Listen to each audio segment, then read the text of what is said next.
Mira vos a todos, un caluroso aplauso. Esto está ocurriendo aquí en River en vivo, vía satélite para todo el mundo. Que ese aplauso no afloje, porque saludamos Asia, África, América, Oceanía, Europa, los continentes que se conectan a partir de ahora. Pero qué lindo, gente. Mira vos a todos. Me dijeron que hay mucha gente del resto del mundo esperando esta conexión para ver gente que dejó debiendo plata en sus países y se escapó para Estados Unidos. Y entonces, mira dónde estaba este condenado. Pero acá estamos, de este lado de la frontera, en la Unión Americana, transmitiendo para todo el mundo, para todos los continentes, a cual le mandamos un saludo enorme. Buenos días, buenas tardes, buenas noches, porque cambian los usos horarios. Entonces, uno no sabe qué momento del día están recibiendo esta transmisión. No obstante, aquí estamos. Son muchos, son miles. No es que transmitimos por si alguien ve. Es gente fiel que nos ve desde por lo menos la pandemia, desde el 2020, y se suman porque no baja nunca el número, siempre sube, siempre a la vez, entre YouTube y Facebook, en el momento que estamos en vivo, no baja de unos 48.000, 50.000 dispositivos. Y eso es un estadio completo. Y después sube y sube y sube, son miles y cientos de miles toda la semana, porque hay gente que lo ve los lunes, los martes, los miércoles, pero hay algunos que como un partido de fútbol lo quieren ver en vivo. Y a esa gente que está ahora conectada en vivo en este momento, le mandamos un saludo especial. Gracias por estar, son parte de River. Gracias por congregarse con nosotros. Bueno, ya voy a transmitirte lo que creo Dios me dijo que te diga. Hemos cantado aquí, hemos adorado los que somos de la casa, y siempre te vamos a dar, como dijimos, un pequeño update, o sea, ponerte al tanto de las noticias de lo que está ocurriendo. En este caso, antes de fin de año nos hemos propuesto construir este barrio, esta aldea en Cuba. Cuba, como ustedes saben, la isla vive un régimen hace mucho tiempo, momentos difíciles, no obstante hemos tenido gracia para poder entrar, para poder comprar una serie de terrenos, y allí vamos a honrar a algunos abuelitos, algunos viejitos que no se lo esperan. Ellos no saben quiénes van a ser los elegidos. Te lo vamos a ir mostrando de a poco, pero ellos no tienen idea. Nosotros ya estamos haciendo una serie de investigación para ver a quién vamos a bendecir. Son abuelitos que ya se imaginan ir de esta tierra, partir de esta tierra en condiciones paupérrimas. Sin embargo, nosotros les vamos a dar una vejez digna, los vamos a honrar. Esto es un proyecto honra en grande. Y entonces, para ver cómo marcha la construcción, te voy a mostrar ahora unas imágenes. Esta semana nuestros pastores vinieron desde Panamá.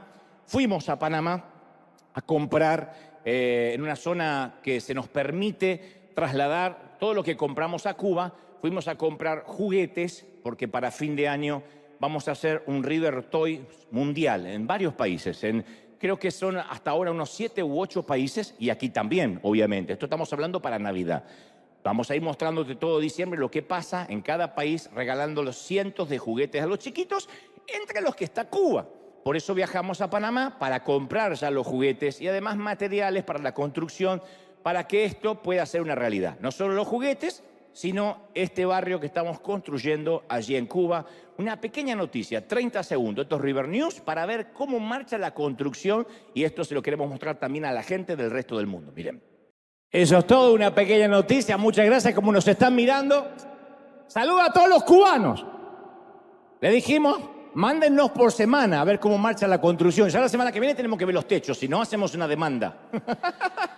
No, pero los estamos siguiendo paso a paso. Fue difícil conseguir los materiales, pero eso va a quedar al estilo River, un pequeño barrio, una pequeña aldea a nuestro estilo. Bueno, así que te lo quería contar porque es bueno. En cuanto al viaje de Uganda, nos vamos ahora pronto. Ya faltan un par de semanas para que todo el equipo, esta vez va un equipo más grande que el anterior, y vamos también a tener algunas actividades con nuestros chiquitos, con nuestros queridos adoptados, nuestros niños, nuestros casi 300 chiquitos que tenemos allí en África, así que también te vamos a ir mostrando imágenes de eso. Llegaron las imágenes de Misión Graneros de México y de Argentina, que las estamos procesando.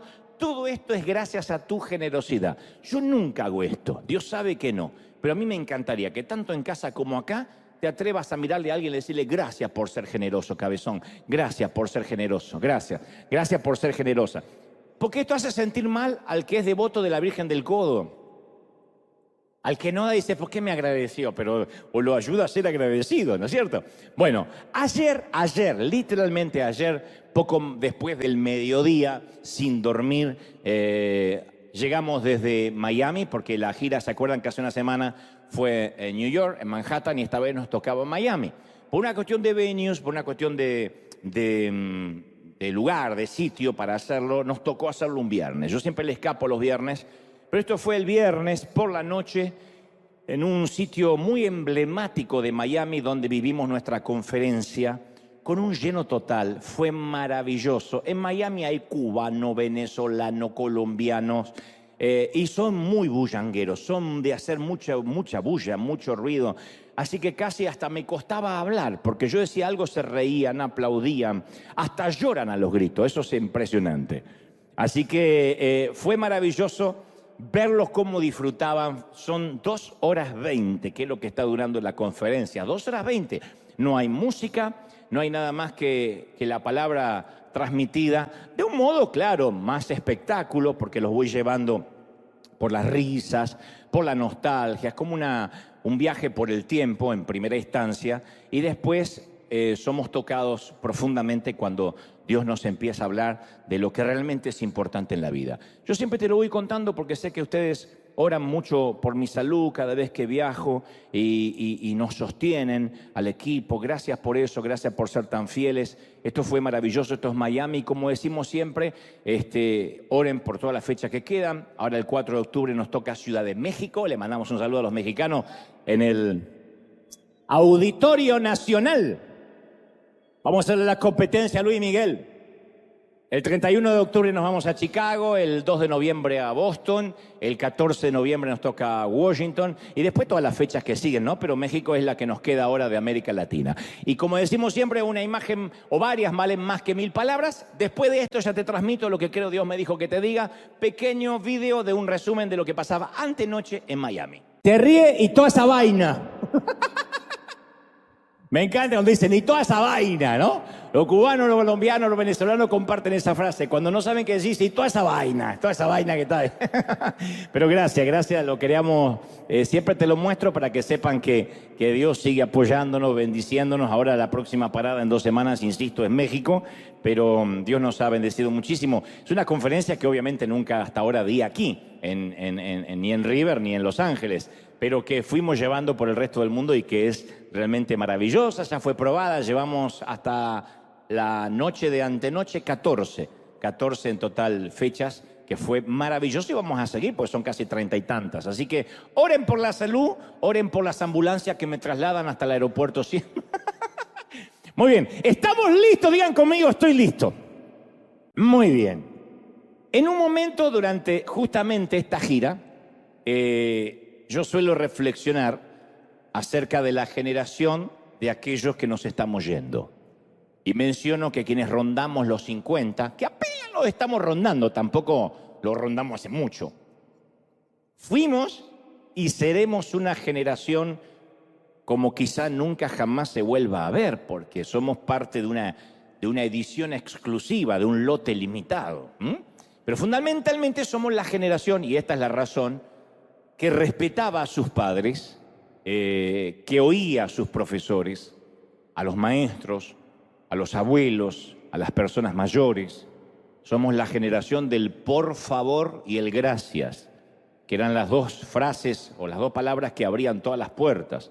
Por favor y gracias. No se nos ocurre a nosotros ni siquiera decirle algo a un empleado que trabaja para nosotros sin anteponerle el por favor y el gracias después. No importa si le estamos pagando para eso, porque fuimos criados así.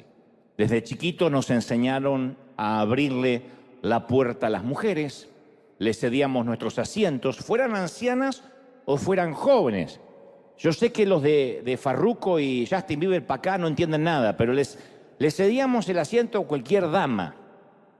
Y actualmente, en pos de esta igualdad de género, el principio de la honra, de ese tipo de honra, se empezó a diluir. Hay feministas que sostienen que el ceder el asiento a una mujer es un acto machista, porque supuestamente dicen, alegan, esto alberga una idea de inferioridad, de debilidad, o desventaja del hombre con respecto a la mujer. O que pienso, al darle el asiento, que quizás es una mujer más débil que yo y de ahí, qué sé yo, deriva mi necesidad de protegerla, de considerarla. Ciertas mujeres ven en todo eso, en la caballerosidad, en la honra, una práctica de corte sexista que promueve la idea de la desigualdad de sexos. Pero muchos nacimos con una cultura que modeló la honra. Es imposible que alguien joven esté sentado de nosotros viendo un anciano que está de pie, una anciana que está de pie. O cualquier mujer no necesariamente tiene que estar embarazada. A lo sumo, si teníamos un momento de rebeldía, los de nuestra generación nos hacíamos dormidos, los dormidos cuando íbamos en un transporte público. Por fin logramos un asiento y subía así una embarazada, hacíamos... Pero después nos sentíamos mal, porque o alguien nos despertaba o el Espíritu Santo decía, no te hagas el imbécil, levántate. Pero somos la generación que aprendió a honrar desde muy niños. La honra es esa virtud perdida de las nuevas generaciones, lastimosa y lamentablemente. Y ha sido casi completamente quitada de nuestra cultura. Eso ha dado como resultado que la generación actual, yo me atrevo a decir, es la generación más huérfana, con más espíritu de orfandad de toda la historia de la humanidad. No ha habido una generación más huérfana que esta, independientemente de que tengan padres vivos. Pero es huérfana o vive la orfandad en su modo de vida. Entonces, ¿por qué se ha promovido ese pensamiento cultural de una total falta de respeto a las autoridades? Hoy en día un maestro ni siquiera se atreve a entregarle una mala calificación a un niño sin que sus padres pidan una reunión inmediata, vayan al colegio, monten un escándalo y una escena. Hagan memoria cuando a nosotros nos ponían una mala nota, cuando veníamos con el cuaderno de notificaciones teñido en sangre, porque lo escribían todo en rojo. ¿Y qué decían los padres y las madres? Algo habrás hecho. Había como un apoyo tácito hacia los docentes, que ahora desapareció. Si nuestro nene tiene una mala calificación, seguro que la maestra lo odia, seguro que le está haciendo bullying, y vamos y montamos un escándalo. Pero quienes fuimos educados para honrar, no honramos a la gente porque necesariamente se lo merezca, sino porque nosotros somos honorables. Fuimos creados con honorabilidad. Para los cristianos la honra, la honorabilidad es una condición del corazón, un estilo de vida. ¿Por qué? Porque es difícil leer la Biblia, por ejemplo, sin que seamos expuestos a una cultura con niveles de honra, niveles de autoridad. Todas las escrituras tienen esos niveles. Jesús dijo en Mateo 10:40, el que a vosotros honra, a mí me honra, dijo el Señor. El que me honra a mí, honra al que me envió, o sea, honra a Dios. El que honra a un profeta, por cuanto es profeta, va a recibir recompensa de profeta. El que honra a un justo, por cuanto es justo, recibirá recompensa del justo. Y cualquiera que honre a uno de estos pequeñitos, aun con un vaso de agua fría, solamente un vaso de agua fría, por cuanto es discípulo, de cierto os digo que no va a perder su recompensa. Entonces es sencillo, en resumen Jesús pasa de honrar a un profeta, luego honrar a un hombre justo y termina con honrar también a los pequeñitos. Como que cubrió todas las bases y la dinámica de la autoridad. Quienes están por encima de nosotros, quienes están en nuestro nivel y finalmente dice el Señor, y también no te olvides de honrar a los que están bajo tu cuidado. Entonces todo ser humano con quien nos relacionamos encaja en una de esas tres categorías, por encima, por igual y por debajo. Hasta el día de hoy yo siempre digo que sigo honrando a mis pastores, seguimos honrando a los pastores que nos alimentaron, que estuvieron en alguna temporada de nuestras vidas. Algunos de ellos se han equivocado, aún así tienen un lugar de honra, deben tener un lugar de honra en nuestro corazón por el resto de nuestras vidas, porque nos alimentaron, porque en un momento de nuestra vida nos trajeron palabra. Algunos han tenido serios problemas personales, pastores que estuvieron en un momento en mi vida y alguien me dijo alguna vez, ya ni los menciones porque quedas mal. Pero yo no honro necesariamente a quien se lo merece o tiene una vida impoluta. Honro, insisto, soy un hombre de honor. Esa es mi esencia. River es una iglesia de honor. River es una iglesia que si sale a dar comida, honra a quienes están recibiendo esa charola o ese plato de comida. Les tiramos la comida como diciendo que son gente de menor categoría. Honramos a quienes por esta temporada les toca estar por debajo, a los que están por igual, a las autoridades. Pero antes de meterme de lleno en este mensaje, yo quiero que repasemos rápido, de manera expeditiva, vuelo de pájaro, lo que significa honra, porque siempre hay mucha controversia conforme el significado que entiende cada quien. La definición etimológica de honra es valoración, apreciación, estima, consideración, respeto. A veces, para entenderlo mejor, para que una palabra se entienda mejor, hay que ver o revisar su antónimo. El antónimo de honra es deshonra. Entonces, cuando no hay honra, hay deshonra. ¿Qué es deshonra? Algo común, algo pueril, algo ordinario, algo nimio. Cuando algo es común y ordinario, lo deshonramos. Por eso la Biblia dice que hay vasos de honra y vasos de deshonra. Cuando hablaba de los vasos de honra, son los que se ponen encima de la mesa. Cuando hablaba de los vasos de deshonra, la hipérbole o la metáfora es la basinica que se pone debajo de la cama cuando el baño está lejos. Claro que es útil, ¿no? Especialmente en el campo, cuando a las 2, 3 de la madrugada dice, ¿dónde está el baño, maestro, si te estás quedando? Y te dice, sí, que siga la luz de la luna, ¿dónde está la vaca, vio?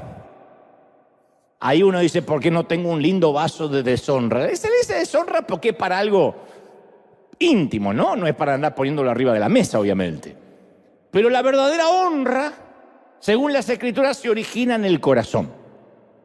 Por eso Dios dice esa famosa palabra que no solo nos sorprende, sino que también nos choquea. A mí me sigue choqueando hasta la fecha, de Isaías 29:13. Dice, este pueblo se acercó a mí con su boca. Diríamos en el lenguaje Dante habla hoy, se acercó de mí con su jeta. Con sus labios me honra, pero su corazón está lejos de mí. Y el temor que dicen tener por mí no es más que un mandamiento de hombres.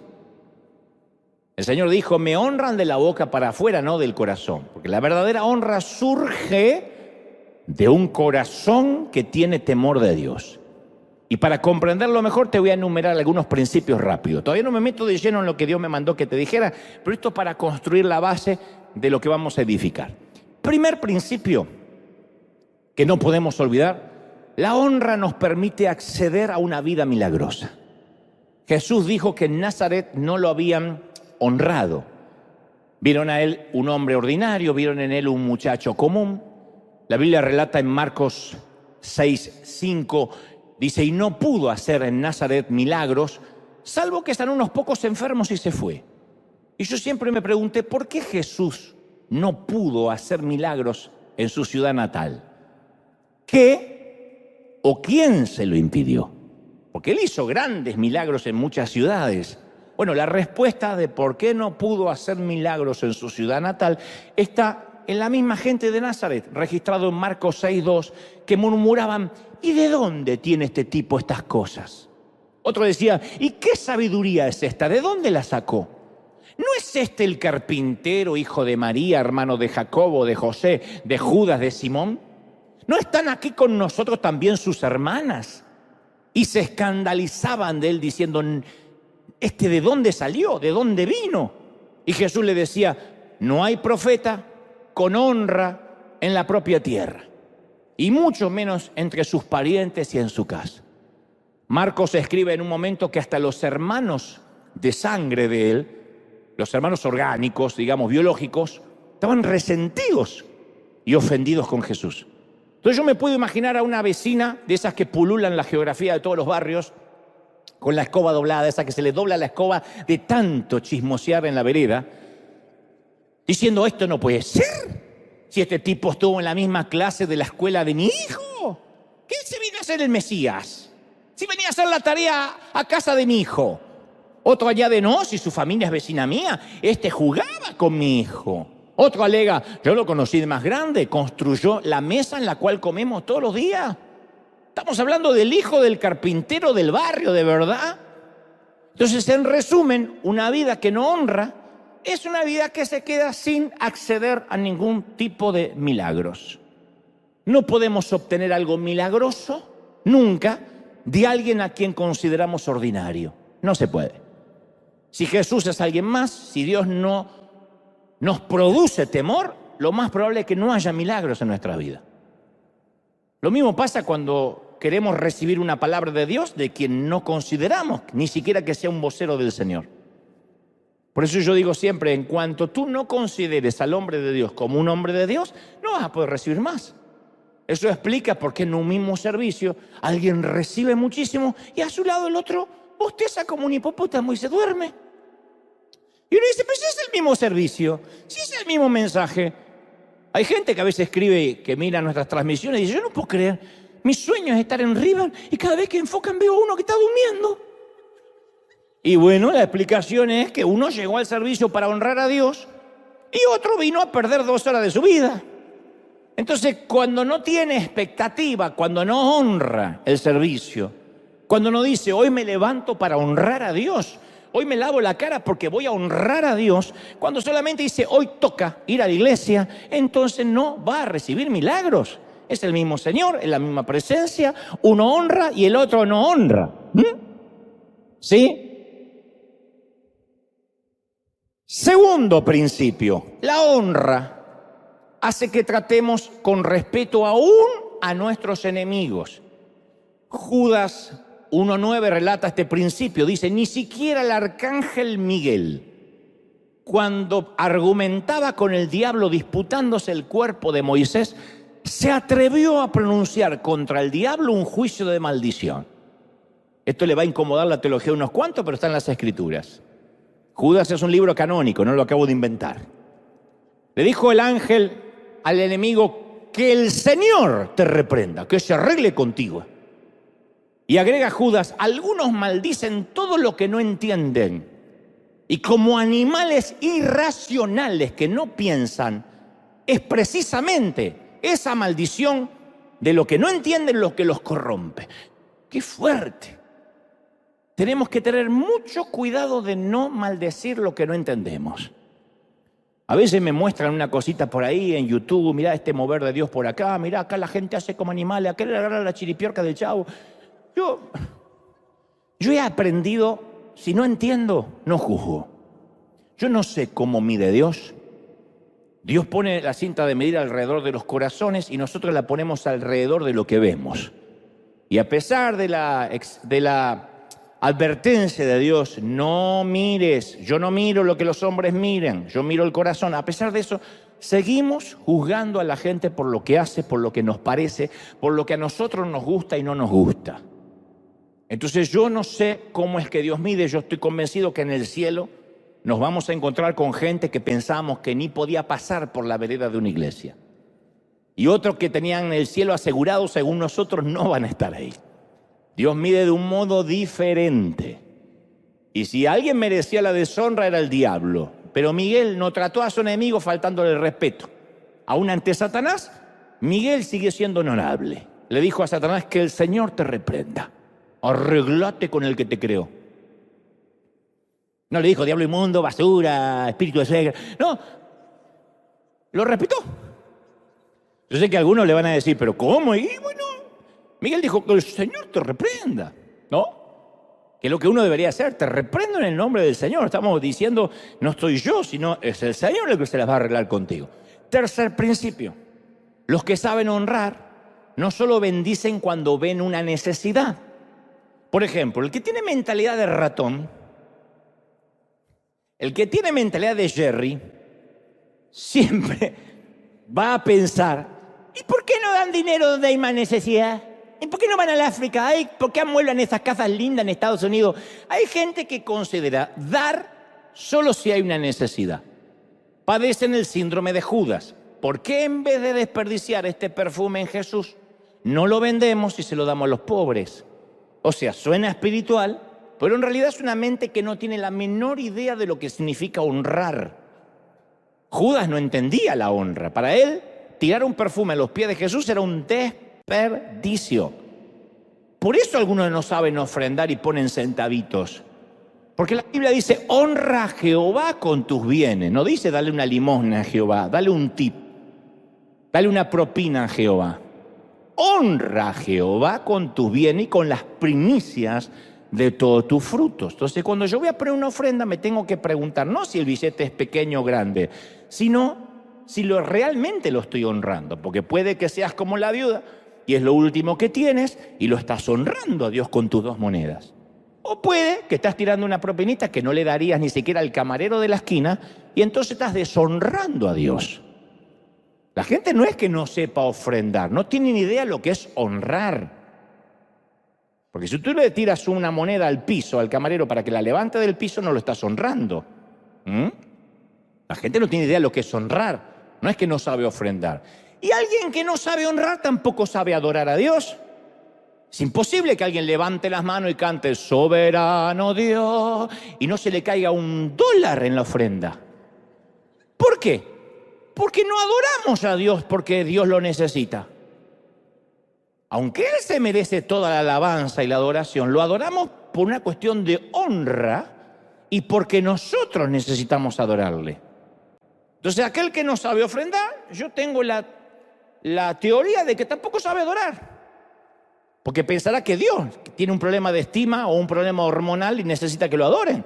Porque Él ve a donde hay necesidad, no sabe lo que es la honra. Entonces, del mismo modo, cuando los reyes y los presidentes y los primeros ministros se hacen presentes el uno al otro, lo vamos a ver a veces en los periódicos, en la televisión, se abstienen intencionalmente de dar algo que el otro necesite. Porque dar para suplir la necesidad de otro líder sería exponer un lugar de vulnerabilidad en él. No lo honraría. Señor presidente, le quería regalar este desodorante porque el otro día cuando lo saludé vi que el que usa lo abandonó. ¿Le darías un cepillo de dientes, un hilo dental a un presidente? No, porque la verdad que los tenía en casa y dije, le va a venir bien. O sea, cuando le damos a un líder, a alguien a quien amamos, algo que necesita, estamos diciendo que descubrimos un lugar de carencia en su vida.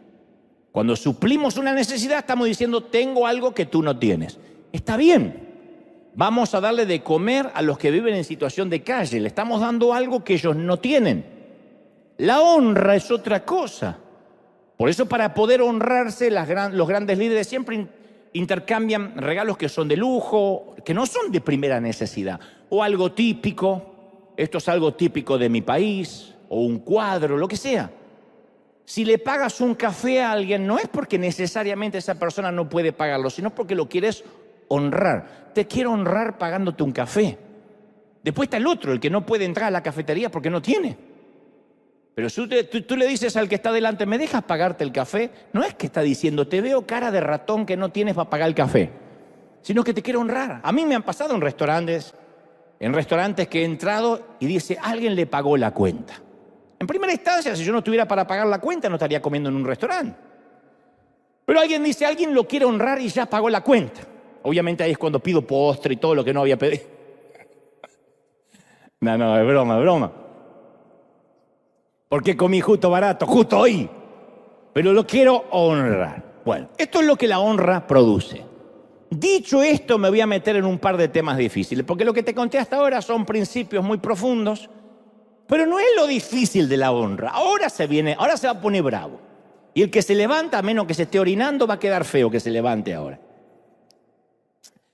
La Escritura dice en Efesios 6:2, honra a tu padre y a tu madre, que es el primer mandamiento con promesa, para que te vaya bien, para que seas de larga vida sobre la tierra. No hay otro mandamiento que tenga una promesa.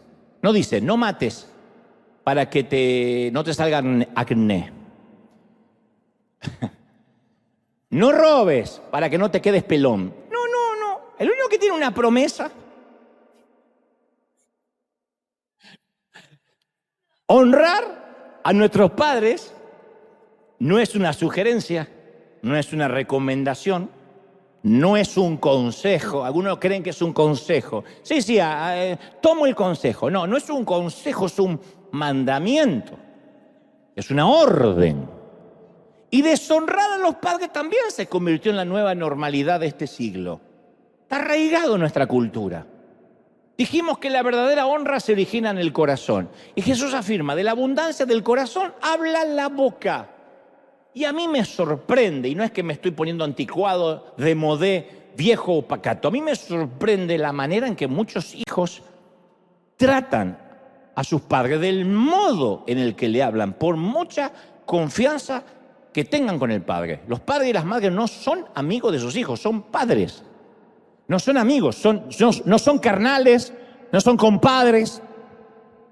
Y yo he visto a hijos tratar a sus padres como estúpidos, o revoleándole los ojos, o suspirando, o haciendo gestos, hasta insultándolo. Acuérdense, hagan memoria los de nuestra generación, nos quedaba la cabeza como un trompo del cachetazo que nos daban ante algo que no se toleraba en nuestras casas, la falta de respeto. La falta de respeto.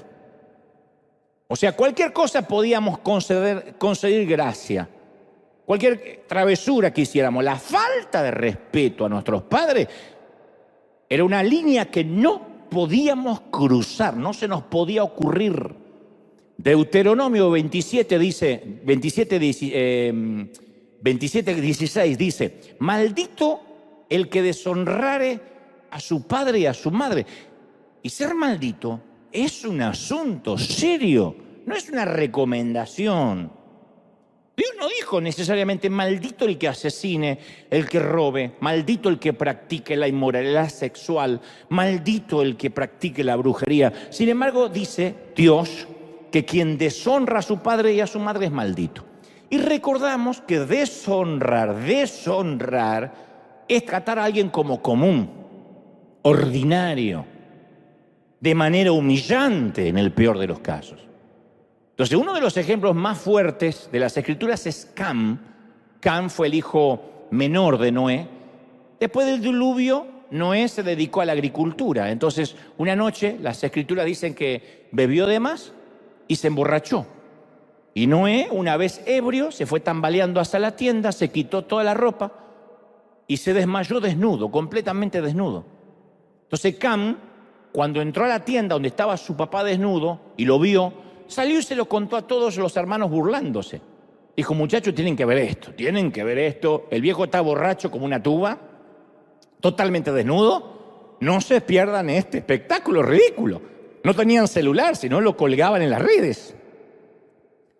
Cuando Sem y Jafet, que eran los hermanos, oyeron la burlona historia de su hermano, respondieron de una manera diferente. Agarraron una túnica, se la echaron sobre sus hombros, entraron a la tienda caminando hacia atrás y le tiraron la túnica sobre el cuerpo desnudo de su padre. Ellos no querían ver la vergüenza de su papá.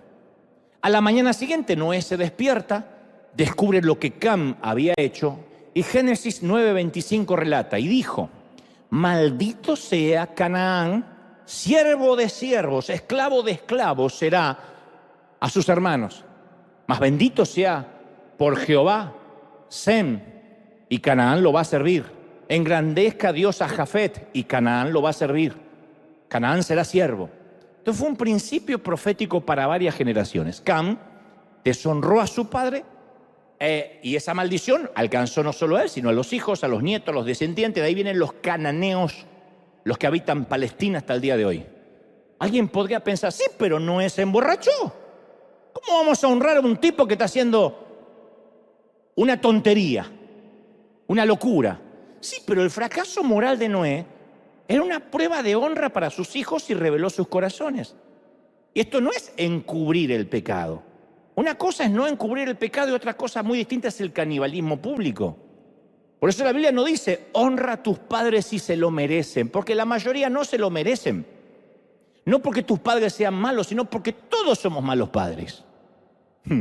Gloria a Dios que hay una como yo. Todos somos malos padres. ¿Quién aprende a ser padre o madre antes de serlo? En el aprender a vivir se nos va la vida. Entonces, nuestros hijos nos van a pasar facturas como nosotros se la pasamos a nuestros padres. Nosotros decimos, me tenían que haber criado mejor, no tenía que haberme abandonado, no tenía que haber sido abusivo, no tenía que haberme pegado. Nosotros también vamos a cometer errores y nuestros hijos nos van a juzgar. Pero lo que quiero decir que en todo caso Dios trata con la inmoralidad o con los errores de los padres como trató con la de Noé seguramente. Dios es quien juzga. A nosotros nos resta honrar. Honrar no es aplaudirlo, honrar no es estar de acuerdo. Es como la lealtad en la iglesia. La lealtad está mal entendida. Soy leal mientras esté de acuerdo. No, la lealtad es lealtad. David fue leal a su suegro Saúl y Saúl lo perseguía para matarlo y él era leal. No tocaría el ungido de Jehová. Eso es lealtad. Lealtad, mientras tanto esté de acuerdo, no es lealtad. Es servilismo. Entonces, la honra es, yo voy a honrar. Mi padre me abandonó. Bueno, donde sea que esté, yo no voy a hablar de él mal. No tengo nada bueno para decir, no digo nada. Miren qué sencillo. Ustedes dicen, pero yo no tengo nada bueno para decir, entonces no digas nada. No envenenes, no contamines. Honra la memoria de quien ya no está. Hónralos. Habla de ellos desde la experiencia, desde los errores que no quisieras cometer. Pero cuando uno los deshonra, uno es maldito. Y dice la Biblia, hónralo para que te vaya bien. Para que seas de larga vida, para que no tengas una muerte prematura. Y algunos dirán, pero este es así, y qué sé yo, está en la Biblia. Si no tenemos que replantearnos, ¿para qué estamos acá? No te estoy diciendo algo que me parece a mí, lo estoy respaldando escrituralmente. Honra a tu padre y a tu madre para que te vaya bien. Nosotros no debatimos si el asesinato está bien o mal. No estás sujeto a debate si la fornicación u otros pecados están mal. ¿Por qué entonces siempre ponemos sujeto a debate? Bueno, es que el Señor no sabía los padres que yo tengo. ¿Cómo no vas a ver? Ahora, vamos a dar vuelta a la tortilla. Los padres también tenemos que honrar a nuestros hijos. Porque yo muchas veces he escuchado a padres hablarle a sus hijos de maneras tan degradantes y hasta humillarlos en público. Conocí la historia de un padre cristiano que le dijo a su hija que si no bajaba de peso, jamás se iba a casar. Le dijo a la hija, aprende a cerrar la boca porque pareces una ballena y si no paras de comer, nadie se va a fijar en ti, nunca. Vas a quedar solterona. Y ella, en un abrumador sentimiento de vergüenza, se fue a su cuarto, cerró la puerta, se desnudó y miró detenidamente su cuerpo y por primera vez lo odió. Sintió odio hacia él, hacia su cuerpo.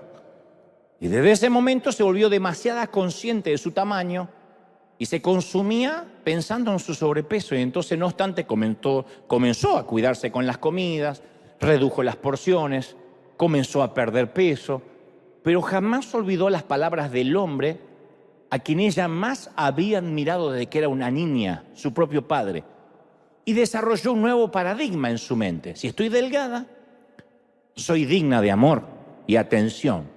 Si estoy gorda, ni siquiera le gusto a mi padre. Y esa mentalidad la situó en una espiral descendente hasta que se fue deteriorando en un estado de bulimia y anorexia, y ella desarrolló una relación amor y odio con la comida. Le encantaba comer, pero odiaba estar gorda. Recurrió a laxantes, a diuréticos para purgar su cuerpo, se hizo adicta hasta que por un mes no tuvo más movimiento intestinal y devino en un hospital. Finalmente Dios sanó su mente, trató con ella, sanó su cuerpo y ella escribió un libro que se llama No eres lo que pesas, que fue un éxito rotundo, un éxito editorial. Y allí en ese libro, ella de manera descarnada relata cuánto de todo esto pude haberme evitado si mi padre hubiese manejado la situación que yo vivía de un modo diferente. Y si él hubiese escogido palabras de afirmación y aceptación en lugar de degradar mi aspecto físico, se pregunta, ¿y si él hubiese escogido una manera más constructiva de enfocar el mantener mi peso saludable y la ingesta de alimentos? Entonces los padres podemos deshonrar a nuestros hijos de muchas formas, no solo insultándolos o diciéndole palabras negativas, sino también negándole las palabras positivas. Yo me crié con esa filosofía de negarme las palabras positivas y la gran mayoría de nosotros Aunque destaco lo positivo que aprendimos a honrar, también tengo que destacar lo negativo que nos decían: cuando hace las cosas mal te lo voy a decir, cuando hace las cosas bien, ¿qué espera? ¿Que le felicite al Señor? Sí, no estaría mal. Mamá, me saqué una alta nota. ¿Y qué querés, que haga una fiesta? Es tu obligación. En esta casa usted no hace nada más que estudiar. Yo soy la que friega y se está muriendo por fregar. Usted lo único que tiene que hacer es estudiar. Ay, el Señor quiere que lo felicite porque trajo una buena nota. Sí, está mal. Pero bajaba un poquito la calificación. Ahí entonces venía la reprimenda. Y nuestros hijos necesitan mucha afirmación, mucho aliento. Necesitan que les digan que son amados, que son valorados. Y si no se lo decimos nosotros, van a buscar esa aprobación en lugares equivocados. Pero van a buscar aprobación. Ya sean amigos, en vicios, o lo que es peor, van a buscar sentirse valiosos en camas ajenas. Hay muchachas que entregan su sexo porque dicen: es de lo único de lo cual estoy segura, porque me dice que lo hago feliz. En casa no hago feliz a nadie. Entonces no tiene un problema de promiscuidad, tiene un problema de estima, de valoración. En el único lugar que se siente valorada es en una cama, y del único que está segura alguna chica por ahí o algún muchacho es de su cuerpo. Pero después no está seguro de nada porque sus padres todo el tiempo le resaltan lo negativo. Entonces puede resultar un gran daño cuando solamente unas palabras de afirmación podrían haber evitado una herida. La honra a nuestros hijos evita muchos dolores de cabeza. Y cuando hablo de honrar también significa corregir. Eso es honrar, corregir con amor. Te voy a dar otro ejemplo bíblico para que no digan: se le ocurrió a él. El rey David tuvo muchos hijos de diferentes esposas. Era un rey divertido, promiscuo, de moral distraída. El mayor se llamaba Amnón y el tercero Absalón. Amnón le hace algo muy malo a la hermana Tamar, a su media hermana Tamar. Tamar era su media hermana, pero era hermana directa de Absalón, del otro, del mismo padre y madre. Resulta que Amnón fingió un día estar enfermo y le dice a su papá: ¿por qué no me mandas a mi hermanastra Tamar a que me sirva la comida, me atienda como enfermera? Cuando ella llega, él despide a los sirvientes, cierra la puerta y la viola. Después de violarla y ultrajarla, la echa de su recámara. Él había deshonrado a una princesa virgen y destruyó su vida con vergüenza. Cuando el hermano directo de Tamar, Absalón, se entera, odia a Amnón, lógicamente por haber deshonrado a su hermana, y espera en silencio a que su padre haga justicia. Pasa el tiempo, el rey no hace nada ni dice nada. Y Absalón queda devastado. Dice: este tipo quiere gobernar una nación, quiere ser el rey de Sión, no puede gobernar su casa. Esperó un año y su padre seguía sin hacer nada. Así que un día decide hacer justicia por mano propia. Hace una fiesta, apuñala por la espalda al violador y se echa a la fuga. No obstante, alberga un odio visceral contra su padre David por haber hecho caso omiso, por cerrar la boca ante tamaño ultraje, por no haber ejercido la disciplina. Y fue tal el resentimiento de Absalón que desde el exilio trama un golpe de estado contra su padre y decide ir a por la corona. Entonces el conflicto se hace tan intenso que el rey David tuvo que huir para salvar su vida. Y Absalón fue consumido con odio y amargura. Finalmente, para hacer la historia corta, Absalón fue asesinado por uno de los hombres de David. Un heredero al trono que murió en la flor de la vida. Otro que murió apuñalado en una reunión familiar. Una hija violada por su propio hermano. Toda esta tragedia y este dolor no se pudo haber evitado si David aplicaba disciplina a Amnón. ¿Y qué me dices de Tamar? ¿Cómo se habrá sentido la niña de papi? Que ese papi nunca hizo nada por defender su inocencia y su honor. Entonces lo más probable es que ella también odiara a su padre. Su vida hubiese sido diferente si su padre hubiese castigado al violador. Pero qué duda cabe. ¿De qué manera las tragedias familiares de David podrían haberse evitado si él hubiese honrado a sus hijos aplicando disciplina? Ojo, que esta sea la generación que menos honra, no es por culpa del diablo, es por culpa de los padres. En resumen, el negarse a corregir a uno de sus hijos deshonró a todos los hijos. Y obviamente deshonró a Dios, claro. Yo he conocido muchos papás, muchos padres que son lerdos para corregir a sus hijos porque no quieren perder la paz en el hogar. No la quieren perder, no quieren perder su propia paz.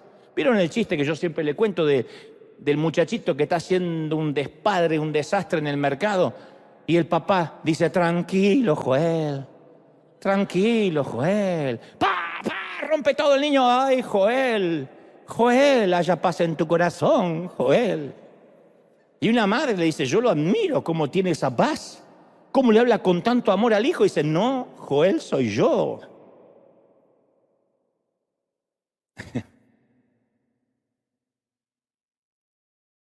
Y en el afán del tranquilo Joel, yo conozco a muchas familias que meten todo bajo la alfombra y jamás se habla de nada profundo y son expertos en fingimiento. Se reúnen a comer, pero todo bajo una cultura superficial. A mí me sorprende. No se habla nunca de la hija que se ha divorciado. No digo ahí, en un modo de canibalismo público, pero ni siquiera con la hija. Ni siquiera entre los padres acerca de la hija. No se menciona nunca al hijo vago que no trabaja. No se debate sobre la manipulación del hijo mayor. Está prohibido hablar del vicio de la menor o del menor. No se habla nada. Lo importante es pasar una fiesta en paz. Vengan y traigan algo para celebrar, un vinito, un tequilita, y pasémosla bien en el Señor. Eso no es pasarla bien en el Señor. Viven en una cultura de no toquemos temas incómodos. Reunámonos en Navidad y simulemos que todo está bien.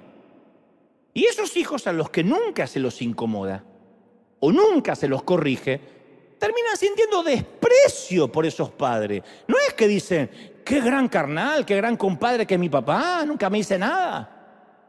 Y esto es irónico como trágico, irónico, porque precisamente lo que los padres tratan de hacer al no corregirlos es ganarse el amor de sus hijos. Pero eso lo pierden, porque ven que sus padres no tienen ninguna autoridad.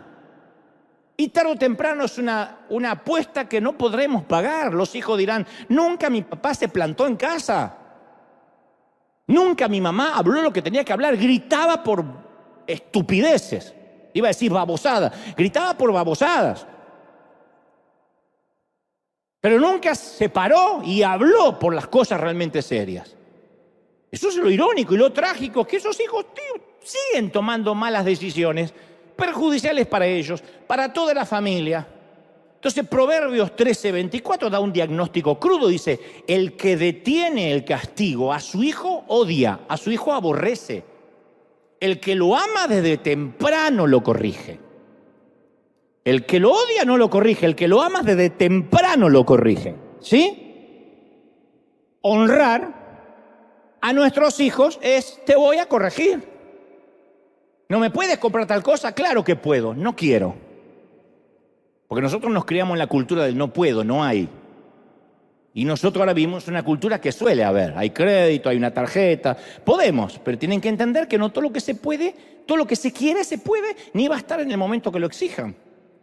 Entonces, ¿cómo podemos corregir a un hijo? Bueno, se acabó una semana sin internet, sin celular.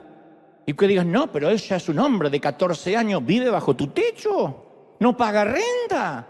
¿Alguien le lava los calzones? Y mientras que los calzones no se los puede lavar solo, y aún así no pueda pagar la renta donde guarda esos calzones, entonces va a ser corregido. Proverbios 29:15 dice, la vara y la corrección dan sabiduría, mas el muchacho consentido avergonzará a su madre. Entonces el consentido, el nene de papi, el nene de mami, va a avergonzar a su papi y mami. Tarde o temprano nos va a avergonzar. Yo cuando era chico me contaron una historia de un hijo que fue a parar a la cárcel por haber robado un banco. Y cuando su madre fue a visitarlo a la prisión, él le pidió que acercara a su oído lo más posible porque quería decirle un secreto. Y cuando ella lo hizo, él le arrancó un trozo de oreja con los dientes. Y los guardias se abalanzaron sobre el muchacho, lo llevaron a la celda de castigo, mientras un oficial le gritaba, no puede ser tan mal tipo. Lastimaste a tu propia madre, eso es el colmo de la maldad. Y el muchacho dijo, esa mujer que dice ser mi madre, se rió cuando robé unos lápices en la escuela y me felicitó cuando más tarde me quedé con una calculadora de un compañero porque dijo que gracias a eso no tenía que comprar una. Si ella me hubiese corregido a tiempo, me hubiese obligado a devolver lo que no era mío, hoy no estaría pudriéndome en una cárcel. Entonces tenemos una responsabilidad en algo que los hijos van a crecer, van a ser adultos y se van a dar cuenta de nuestros casos omisos, de cuando cerramos la boca, de cuando nos reímos cuando no había que reírse, de cuando celebramos la canallada que no había que celebrar. Esto no es ser antiguo, esto es un principio bíblico. Los padres que no corrigen se creen más sabios que Dios y en esencia deshonran a Dios, como también deshonran a sus propios hijos. Corregir es duro porque tu hijo te va a decir, te odio, eres el peor padre, cuando pueda me voy, eres una basura. Y cuando más te insulte, más corrección, hasta que se dé cuenta que no te puede doblar el brazo porque Dios te puso como sacerdote del hogar. Entonces, el patrón nunca varía. Cuando los padres no corrigen a sus hijos terminan despreciándolos. ¿Quieres ganarte el desprecio de tus hijos? No lo corrijas, consiéntelo, sal corriendo a comprarle todo lo que quiera comprar cuando te haga un caprichito porque no, es que no quiero perder la paz. Y voy a ir más profundo todavía con este tema de la honra. Proverbios 3:9 dice, honrad al Señor, honrad a Dios. Esto no significa venir a la iglesia una vez a la semana solamente. Significa estimar, respetar, reverenciar a Dios por encima de todos. De nadie o de nada puede ser más importante que Dios. ¿Cuándo deshonramos a Dios? Cuando valoramos a una persona por encima de cualquier cosa o cualquier cosa que esté por encima de Dios. Por tanto, cuando la honra a cualquier persona sobrepasa la honra a Dios o la obediencia que deberíamos tener a Dios, eso encaja en la categoría de idolatría. Alguien inventó por ahí, y esto va a seguir incomodando la teología de alguien, pero quiere que me preste atención antes de apedrearme. Primero Dios, después la familia, finalmente el ministerio. Y esto amerita una aclaración.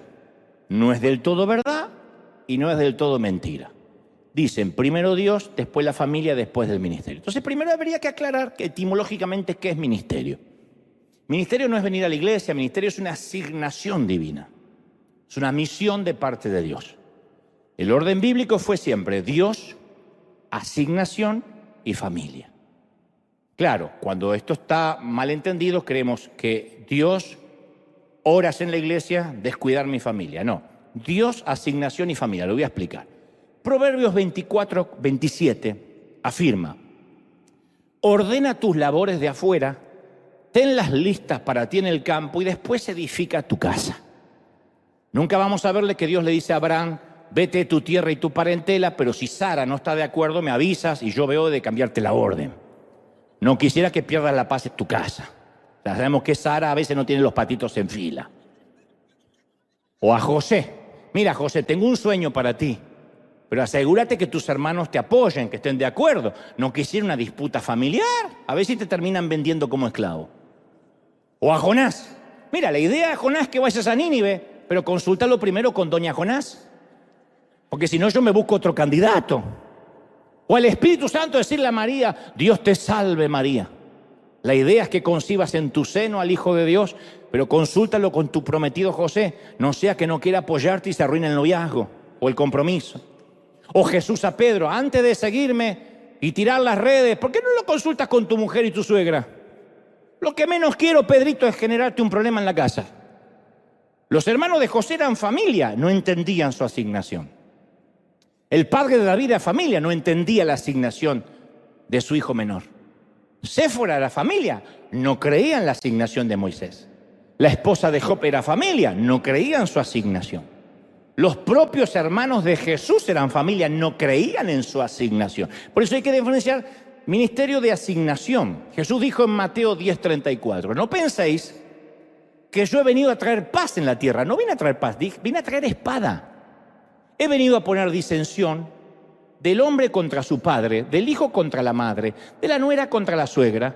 Los enemigos del hombre muchas veces estarán dentro de su casa. El que ama u honra a su padre y a su madre más que a mí, no es digno de mí. El que ama u honra a su hijo o a su hija más que a mí, no es digno de mí. En otra traducción más simple, si ustedes prefieren a su papá, a su mamá más que a mí, o prefieren a sus hijos más que a mí, no merecen ser míos. Si no cargan su cruz y me siguen, no merecen ser míos.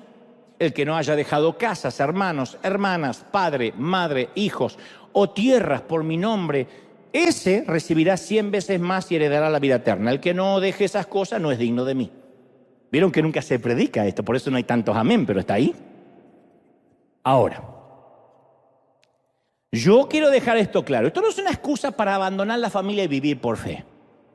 Yo conocí a muchos vagos que alegan tener el ministerio a las naciones y se van de paseo por el mundo durante semana abandonando a la esposa y a los hijos.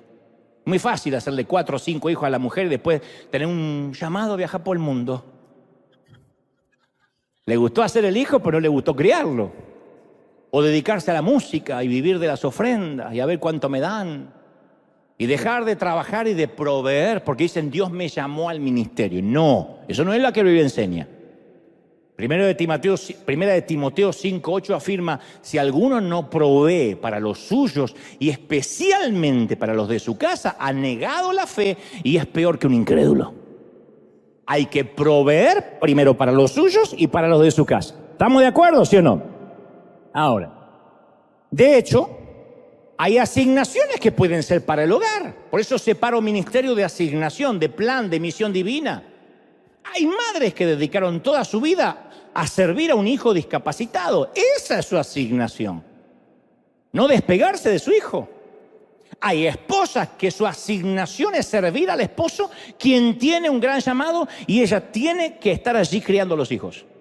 Lo que trato de decir es que cuando Dios nos da una asignación, una misión, y nosotros primero queremos honrar a alguien por encima de ese mandato, ahí es cuando pecamos contra Dios. Otro ejemplo bíblico para que no digan está inventando. Elí era un sumo sacerdote y estaba a cargo del tabernáculo. Sus hijos eran unos sinvergüenza, unos canallas. No tenían respeto por el Señor, no tenían respeto por el pueblo, mucho menos de sus obligaciones como sacerdotes. ¿Sabe lo que hacían los hijos de Elí? Se quedaban con las ofrendas, lo mejor de las ofrendas, los billetes más grandes. No obstante, no se conformaban, cometían depravaciones, violaciones a jovencitas dentro del templo. Y el padre era totalmente consciente de lo que hacían los hijos. Primera de Samuel 2:23 menciona que un día los confronta y le dice, ¿pero por qué hacen estas cosas semejantes, hijos? Todo el pueblo habla de vuestros malos procederes. No, hijos míos, no es una buena fama la que oigo de ustedes. Fue todo lo que les dijo el viejo. No oigo buena fama de ustedes, yo me lo imagino tipo Flanders. No oigo buena fama de ustedes. Fue toda reprimenda. Siguió permitiendo que sus hijos sirvieran como sacerdotes, no los disciplinó, no los echó, no los corrigió. Claro caso de nepotismo. Una de las vacas sagradas evangélicas es dar por sentado que todos los hijos de pastores necesariamente heredan la iglesia y el ministerio pastoral. Eso sería como suponer que un hijo de cirujano puede operar porque es el hijo del padre, aunque nunca fue a la escuela de medicina. Imagínate, te van a abrir el corazón. ¿Quién me va a operar? ¿Usted, doctor? No, mi hijo. ¿Estudió? No, pero mi hijo. O que el hijo de un abogado te va a defender en un caso, aunque nunca estudió leyes, pero porque es el hijo del abogado y se crió en medio de libros de leyes. Entonces, siempre pensamos que como es hijo del pastor se puede dedicar únicamente al pastorado. No puede tener otra profesión, otro oficio, y la iglesia lo tiene que mantener porque es el hijo de la familia pastoral. Hay casos en que el ministerio de un hijo supera el ministerio del papá. Sí, pero es algo orgánico, no es impuesto por linaje familiar. Pero es patético. A veces me veo cuando los creyentes de años tienen que sentarse a escuchar a un muchachito que los exhorta. Todos saben que el muchachito nunca hizo nada por sí mismo, no tiene experiencia, lo heredó todo. Si Elí hubiese realmente honrado a Dios, habría apartado a sus hijos del oficio y los hubiese sustituido por hombres justos. Entonces un día, como él no lo hace, aparece un profeta de parte de Dios. Porque a Dios no se le escapa nada, a Dios no se lo puede timar. Y le dice, así ha dicho Jehová. ¿Por qué habéis pisoteado mis sacrificios, mis ofrendas? Has honrado a tus hijos más que a mí, engordándolos con lo mejor de las ofrendas de mi pueblo. Primera de Samuel 2:27. Dios le dijo, no estás honrando, me estás honrando a tus hijos más que a mí. Y el profeta siguió hablando y sentenció. Por tanto, Jehová, el Dios de Israel, dice, yo voy a honrar a los que me honran. Los que me desprecian también serán despreciados. ¿Sabes lo que va a pasar con tus hijos? Ofni y Finés morirán en un solo día. Y yo me haré de un sacerdote fiel conforme a mi corazón y andará delante de mí ungido todos los días. No podemos poner a nuestros hijos por encima de Dios. Cuidado. Entonces, cuando no los corregimos, deshonramos a Dios. Tengo otro ejemplo bíblico más duro. Moisés fue otro que estuvo a punto de perderlo todo. Puso a otra persona por encima de Dios. Su error fue tan grave que Dios estuvo dispuesto a matarlo. Posiblemente este sea el versículo más extraño y menos predicado de la Biblia. Éxodo 4:24 dice, y aconteció en el camino que Jehová le salió al encuentro a Moisés y lo quiso matar. Casi nadie predica de eso, como que eso no está en la Biblia. Claro, porque el Señor se le acababa de aparecer ante una zarza ardiente. Moisés baja de la montaña, reúne a su esposa, a sus hijos. Dice, vamos para Egipto porque Dios me dijo que tengo una asignación. La primera noche que acamparon, Dios sale a matar a Moisés. ¿Por qué trataría de matar a alguien que acababa de decirle, libera a mi pueblo? Parece que Dios es esquizofrénico. ¿Qué fue lo que sucedió? La historia no nos da ciertos detalles menores, pero es muy fácil llenar los vacíos y los huecos de la línea del relato. Cuando Moisés baja de la montaña, tiene una plática con su esposa Séfora, mucho antes que fundara su casa de maquillaje.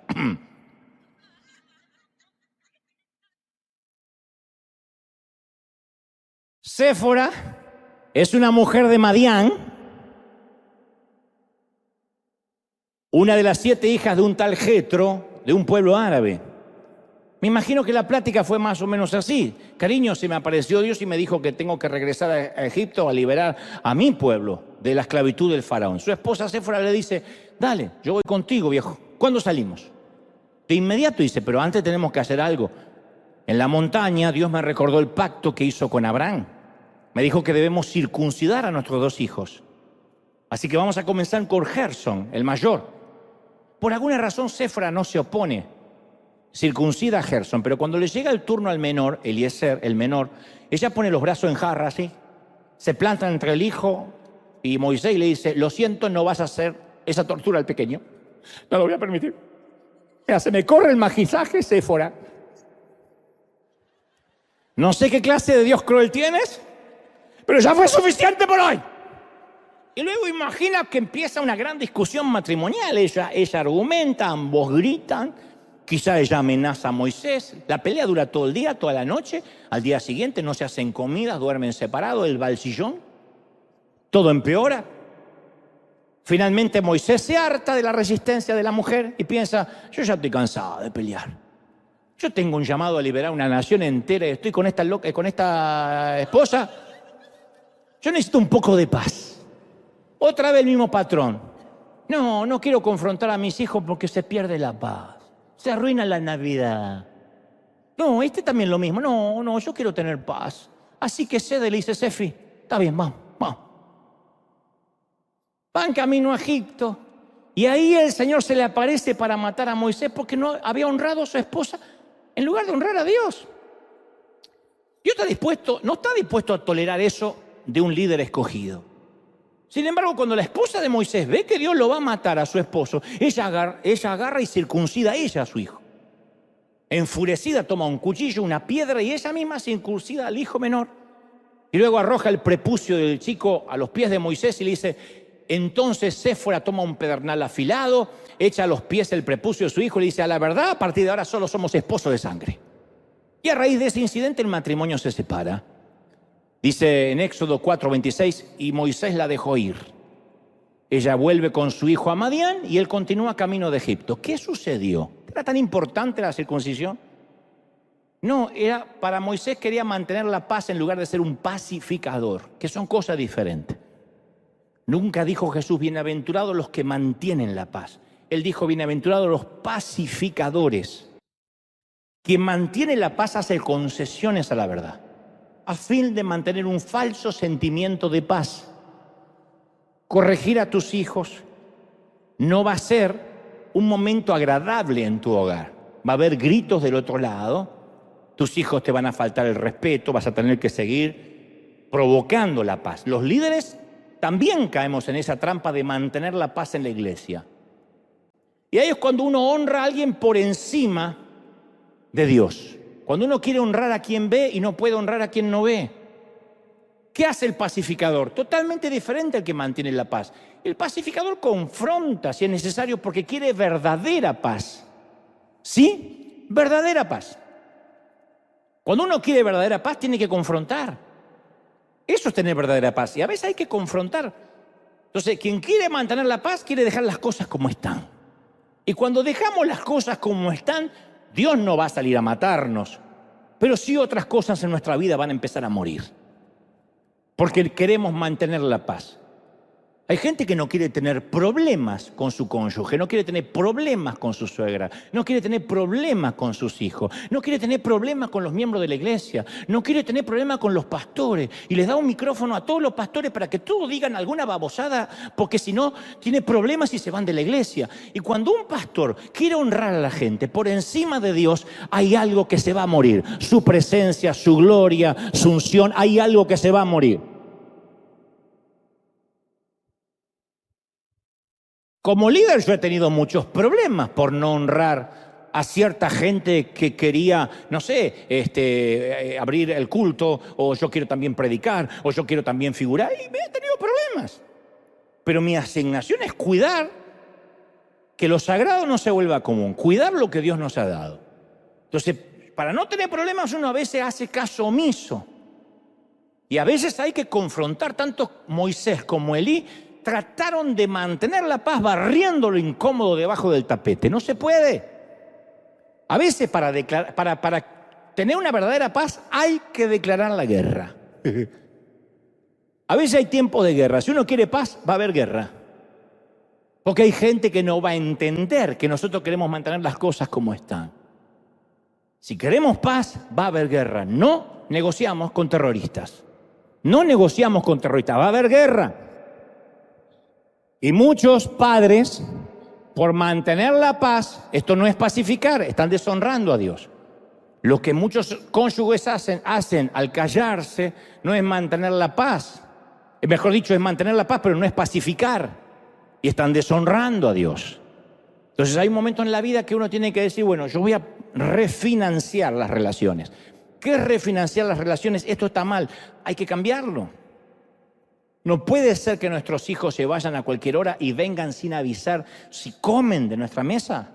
Hay que refinanciar. ¿Qué te agarró, papá? ¿Qué te agarró, mamá? ¿El demonio? No, estoy refinanciando. Basta de mantener la paz. Voy a pacificar, refinanciar. Hay cosas que uno tiene que hacer. Porque si no las hace, eso lo vamos arrastrando. Y en un momento Dios dice, me estás deshonrando. Hay una asignación que se nos da. Como esposos, como padres, como hijos, como líderes. Recordemos, la honra es una condición del corazón. La honra nos abre caminos, la honra nos da salud, la honra nos da juventud eterna, la honra nos sienta en mesas de reyes, dice las Escrituras. Nuestra vida fluye a través de la honra. Entonces, primero honramos a Dios, después nuestra asignación. Nuestra asignación puede ser papá, ser mamá, ¿cómo no? O puede ser, te estoy enviando para este propósito. Honramos a nuestra familia, honramos a nuestros padres, honramos a nuestros hijos, a nuestras autoridades y aún a nuestros enemigos. Los honramos.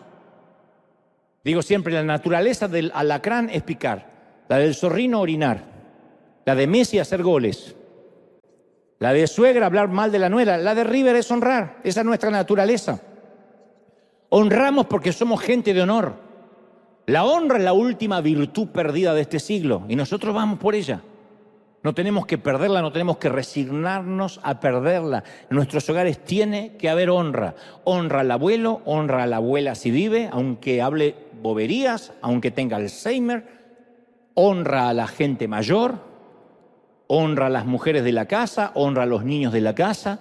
La honra significa, insisto, disciplinar, refinanciar relaciones, dejar de pagar hipotecas eternas.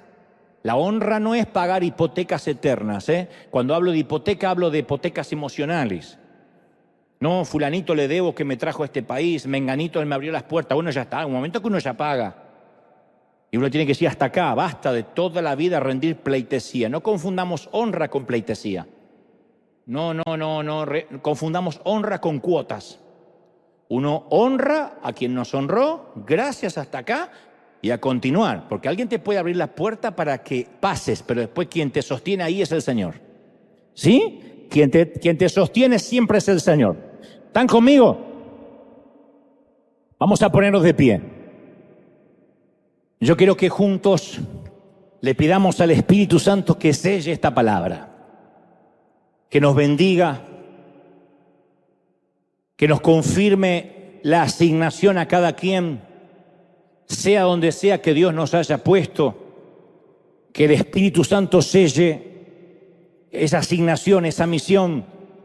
Los que hemos sido malos padres, los que hemos sido malos cónyuges, los que hemos sido malos hijos, vamos a decirle, Señor, enséñame a ser mejor. Enséñame a valorar la honra a Dios por encima de todo. Este es un llamado a los que están mirando, a los que están aquí, para que pidamos perdón, para que nos arrepintamos. No es un llamado para decir, aquel tiene que cambiar, esto le vendría bien a fulanito. Esto nos viene bien a nosotros. Hemos perdido también nosotros el exigir el derecho a la honra en nuestros hogares. Y otros hemos perdido también la honra. La honra no es entregar un cuadrito a alguien, hablar bien de un pastor. La honra se ve en todo nuestro caminar. Honramos a un camarero si nos atendió bien y lo honramos con una ofrenda sacrificial. Honramos con nuestras ofrendas cuando venimos a la iglesia. Honramos con nuestro tiempo, prestando atención a lo que Dios nos habla. Honramos a los hijos corrigiéndolos, no haciendo caso omiso, hablando temas incómodos, proponiendo temas que no queremos hablar. Buscar el momento, pues no todos son los momentos, pero hay que buscar un momento donde digamos, bueno, enfrentemos este tema incómodo, lleguemos a un arreglo o no. Pero hablemos, eso es un pacificador, no alguien que mantiene las cosas bajo la alfombra. Yo vengo de una generación, y con esto ya voy a terminar, pero yo vengo de una generación donde uno se enteraba de cosas, secretos familiares después que se morían los abuelos, ¿se acuerdan? Aparecía por allá un hijo no reconocido. Generalmente al lado del ataúd se daban esas revelaciones, porque aparecía gente que no sabíamos que estaba merodeando, y uno se enteraba, no, es que el abuelo parece que, no, es que la abuela, no, es que mamá. Uno se enteraba después, todo se barría bajo la alfombra. Era mantener las apariencias y la foto. Que siga pasando hoy, no. Y para pacificar a veces hay que, insisto, promover la batalla, la guerra. Esto se va a resolver. Y si no se resuelve hoy, se resuelve mañana, y si no el mes que viene. Pero nos tenemos que decir, esta es la disposición de que las cosas tienen que cambiar. Cero tolerancia a la falta de respeto. Cero tolerancia a la deshonra en mi hogar. Y empecemos en nuestra casa, bajo nuestro techo. No esperemos cambiar el mundo. Cambiemos lo que duerme bajo nuestro techo. Y ese va a ser el primer cambio para que Dios nos dé las naciones, para que el cambio empiece en el resto del continente. Vamos a honrar, a bendecir, vamos a declarar que nuestra vida va a cambiar a partir de ahora. Vamos a cerrar los ojos y oramos al Señor. Los que están por primera vez mirando este mensaje, digan conmigo, Señor Jesús, cambia mi vida, perdona mis pecados. Anota mi nombre en el libro de la vida. Señor, transfórmame. Gracias por esta palabra.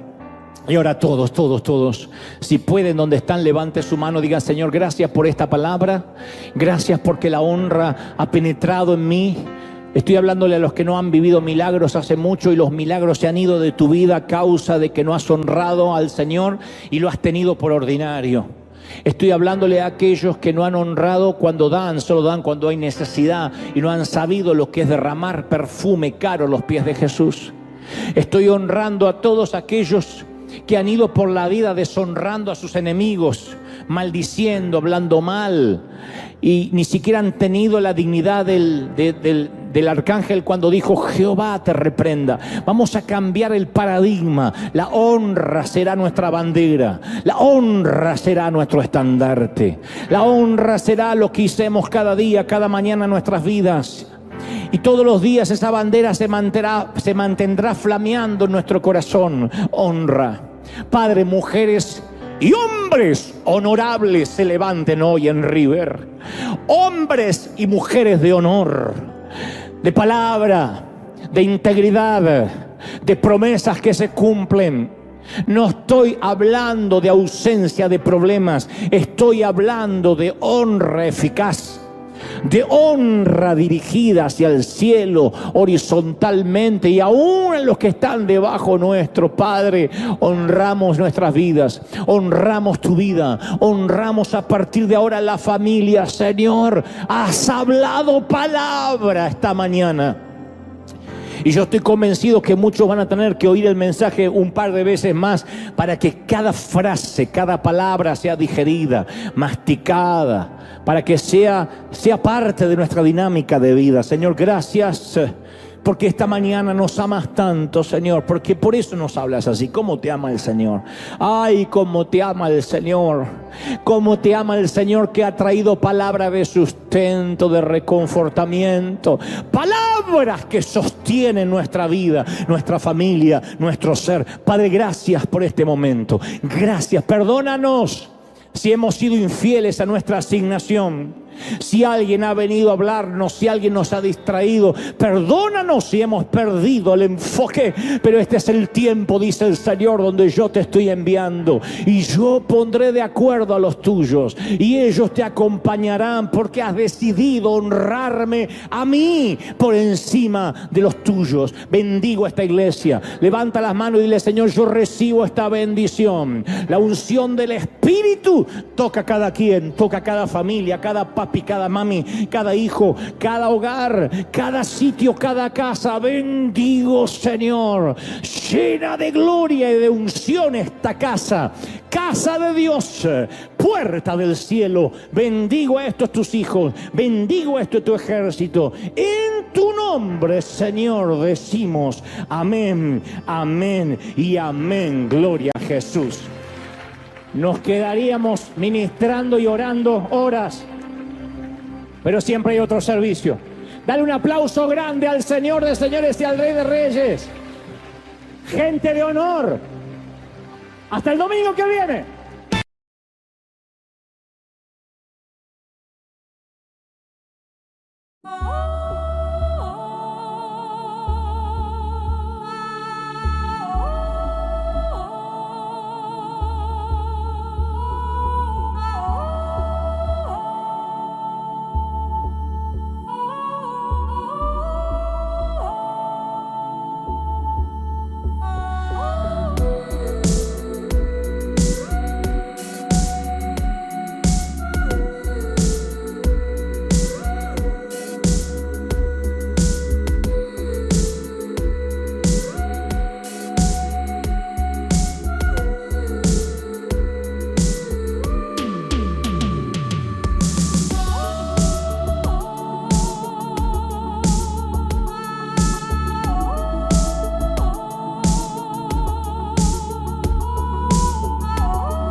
quite beats it, it's the ultimate ride. So join us to Kermit Sewer Slide. Oh hey oh,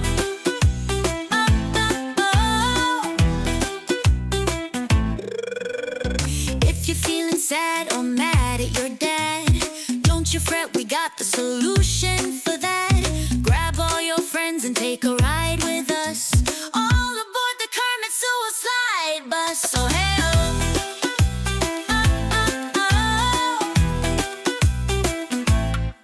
oh hey oh,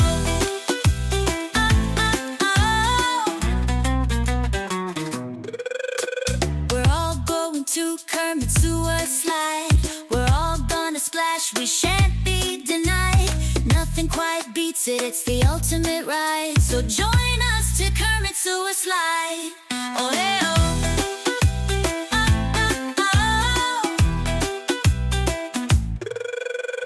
go ahead, give all your stuff away. You won't need it anymore anyway. Because once you've taken the sewer slide route, never again will you cry, will you pout. Oh, hey, oh.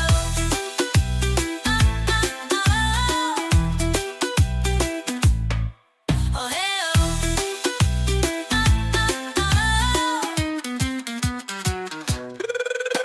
We're all going to Kermit Sewer Slide. We're all gonna splash, we shan't be denied. Nothing quite beats it, it's the ultimate ride. So join us to Kermit Sewer Slide. Oh hey oh,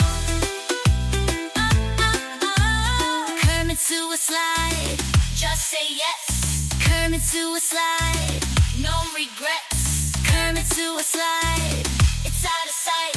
Kermit Sewer Slide, is that a question? Heck yeah's the answer. We're all going to Kermit Sewer Slide. We're all gonna splash, we shan't be denied. Nothing quite beats it, it's the ultimate ride. So join us to Kermit Sewer Slide.